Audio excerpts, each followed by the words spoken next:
आज का विषय है मोह। मोह का अर्थ होता है एक ऐसा आकर्षण जिससे छूटा ना जा सके, ऐसा खिंचाव जिस पर हम काबू ना पा सकें। यही होता है ना मोह।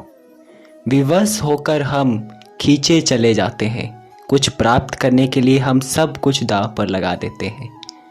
वो मोह का पात्र कोई व्यक्ति हो सकता है, सत्ता हो सकती है, संपत्ति हो सकती है, कोई वस्तु हो सकती है, या शराब और जुए जैसा कोई व्यसन हो सकता है। जिस प्रकार लोहा चुंबक से छूट नहीं सकता, वैसे ही हम अपने मोह से छूट नहीं पाते। और हम मानते हैं कि मोह हमारे प्रेम का गहरा रूप है। क्या ये सत्य नहीं? क्या हम मोह को ही प्रेम नहीं समझते? और फिर भी विचारकों ने, संतों ने मोह से छूटने का उपदेश दिया है। ऐसा क्यों है? मोह और प्रेम में क्या भेद है? क्या आपने कभी विचार किया है? आप कहेंगे प्रेम से ही तो मोह का जन्म होता है। तो वास्तव में जहाँ प्रेम होता है वहाँ मोह होता ही नहीं। प्रेम का जन्म करुणा से होता है और मोह का जन्म अहंकार से। प्रेम कहता है कि मेरे पुत्र को ईश्वर सभी संसार के सुख देंगे, और मोह कहता है कि मैं अपने पुत्र को संसार के सारे सुख दूंगा। प्रेम कहता है कि मुझे अपने पुत्र पर गर्व है। मोह कहता है कि मेरे पुत्र को मुझ पर गर्व है। हमें तो सदा ही मन का मोह प्रेम लगता है, किंतु गहराई से विचार करेंगे तो हम तुरंत ही जान पाएंगे कि प्रेम और मोह के बीच एक बुनियादी भेद है। प्रेम होता है तब हम किसी के सुख की इच्छा करते हैं। जब मोह होता है तब हम किसी के सुख की कामना करते हैं। बस इतना सोचने पर प्रेम और मोह का भेद तुरंत ही समझ में आ जाता है। किसी व्यक्ति के प्रति जब हमारे मन में प्रेम होता है तब हम उसे सुख देने का प्रयास करते हैं। उसके प्रति मोह होता है तब हम उसके माध्यम से स्वयं सुख प्राप्त करने का प्रयत्न करते हैं। क्या ये सत्य नहीं? प्रेम के केंद्र में हम नहीं होते और मोह के केंद्र में केवल हम होते हैं।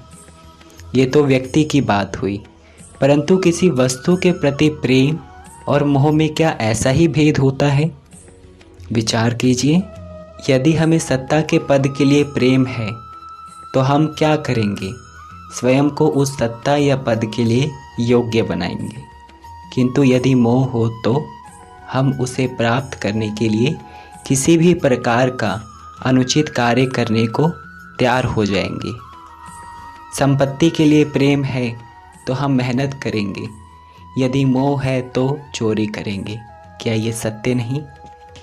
जिस वस्तु या व्यक्ति के लिए हमें मोह होता है, हमारे सारे सुख का आधार हम उसे ही मान लेते हैं। जब वो प्राप्त नहीं होता तो हमारे मन में विक्षिप्तता प्रवेश करती है, जुनून पैदा हो जाता है। रात दिन हम उस वस्तु को प्राप्त करने के बारे में सोचते रहते हैं। उसे प्राप्त करने के लिए उचित अनुचित का विचार नहीं करते। यही कारण है कि मोह से भरा व्यक्ति स्वयं को और समाज को हानि पहुंचाता है। तो क्या इस मोह से बचना इतना कठिन है? नहीं, मोह से छूटने का सरल सा उपाय है। मोह को प्रेम में परिवर्तित कर दे, अर्थात बस इतना जान लें कि हमारा सुख और दुख किसी व्यक्ति या वस्तु के कारण नहीं हो सकता। सुख और दुख ये तो हमारे अंतर का व्यापार है, हमारी आत्मा का स्वभाव है। जैसे ही हम किसी को भी अपने सुख का आधार मानना बंद कर, तुरंत ही हमारा पागलपन नहीं छूट जाता। एक छोटी सी बात से ये विचार समझा जा सकता है। बचपन में खेल के लिए पागलपन था, बड़े होने पर खेल के प्रति प्रेम अवश्य है, किंतु पागलपन नहीं। अर्थात मोह बांधने का प्रयास करता है, इसलिए सदा ही दुख का कारण होता है। प्रेम मुक्ति देता है, इसलिए सदा ही सुख का आधार बनता है। इसे याद जरूर रखिएगा। प्रेम मुक्ति देता है। प्रेम धर्म है और मोह मोह अधर्म है।